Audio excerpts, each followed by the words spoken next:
Hello and welcome. It is second quarter financial results time here at Volition RX. I'm going to be speaking to key members of the leadership team, not least President and Group Chief Executive Officer Cameron Reynolds. Cameron, welcome. Thank you. And there's some interesting newsworthy elements to talk about today, starting with the human side of things, particularly in the United States. Yes, a lot going on, and I think starting just reminding all the things we do, use the Nu.Q platform, the bedrock of everything we do, so we can do all the pillars with the same platform, which I think is revolutionary in itself. So the big news, apart from the vet side, which Tom will handle a bit later, is on the Nu.Q nets. So I'm very happy to announce that we've applied now in that quarter for breakthrough designation status. And this is really good for us because it means we're in very active communication now with the FDA on our product. And that's not the only news that's coming from the Nu.Q Nets pillars. No, there's a lot going on. So that's for US regulatory approval on the sepsis side. As we talked about, we're also negotiating some deals potentially on the coagulation side. And also we're doing a lot of work in Europe with the Centers of Excellence. As you remember, we had funding from the Europeans for up to 10 centres.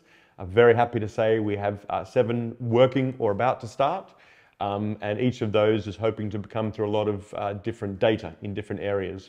And of course, those who've been following Volition over the years will know sepsis is a relatively new addition to your portfolio. But just tell us a bit more about sepsis. I mean, it is very much geographic, age agnostic. It's pretty much everywhere.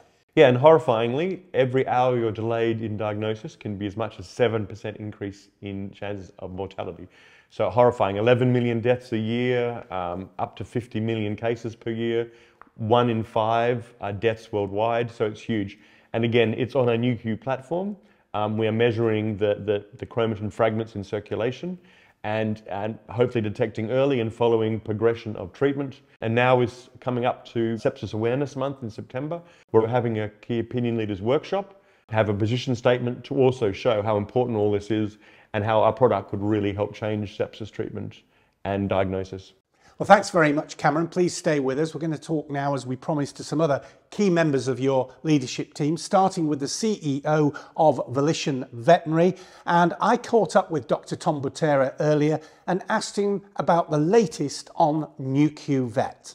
Well, Nick, we've had an exciting last quarter. We're continuing to work with our IDEXX partner in the US. They are very excited about the use of our test. They really are working hard to make sure that they are getting our test in a position where it's expandable into reference labs, both in the US and, of course, eventually expandable into outside the US, into international markets. Our other partner, Heska, we are continuing to work diligently on the point of care instrument. As with any time you are bringing and introducing a new product to market, you want to make sure that that product has the analysis and the perfection that you are looking to match it up against conventional diagnostic platforms. We want this to be a very exact instrument that can be counted on by our veterinarians in their hospitals and is going to provide them an affordable and an immediate access to that information so that they can share that information with their clients. So we anticipate that this will be launching in the not too distant future. And we're very excited with the ongoing progress that we're having with our Heska teammates. So we'll look forward to updates on that in the future. But it's not just about Heska and IDEXX. You're also talking to other potential partners, and there's some interesting news on that front.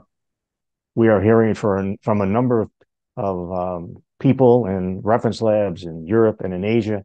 And in particular, we anticipate signing an agreement, a supply agreement and a distribution agreement in the UK, potentially before the end of 2023.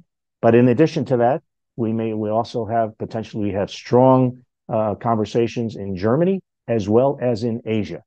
Now, with all this activity that's already happening, you're needing more team members and some new team members as well.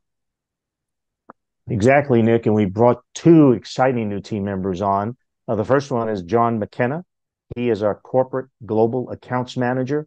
John comes with 16 years of experience on both the veterinary side in terms of sale distribution and on the human side, and has been very successful in 2 and 3 companies that he has worked with in both the veterinary and human side.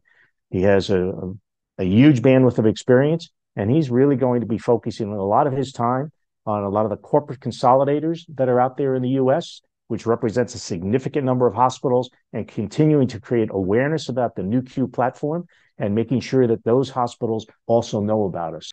We're also brought on Dr. Rebecca Timmons, who is now our research director. Rebecca comes as a Colorado State University graduate, veterinary school. She has managed labs while she was in veterinary school. She most recently managed a nanotechnology lab in Colorado as well. And the interesting part about Rebecca is she's also a general practitioner. So we're absolutely delighted. She's a great fit for us. Both John and Rebecca are absolute wonderful additions to the team. Thanks very much, Tom. Let's finish with a quick look ahead to the second half of this year. Yeah, we're really excited about the future, Nick. We will continue to work with IDEXX and Heska, our partners. International exposure and demand for our test and interest in our test is growing and is a burgeoning effort on the part of our team. We're continuing to expand our efforts in terms of education and awareness. And that, of course, means speaking to veterinarians and speaking to oncologists. We're also expanding that as well to pet parents. So we're going to be continuing to do that, not only attending conferences, but we're also going to be continuing to do webinars, digital formats, and also social media. And finally, this coming November is Pet Cancer Awareness Month. That is something that we are planning a number of events for. So what I would say to you is stay tuned because it's going to be very exciting, and Nu.Q will be right in the middle of it. Great. Always a pleasure to talk to you, Tom. You've always got interesting and exciting news.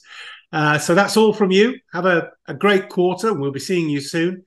And I'm going to hand over now to Terig Hughes, who, of course, is the Chief Financial Officer. Terig, you've got your sum up on the last quarter as well. Over to you.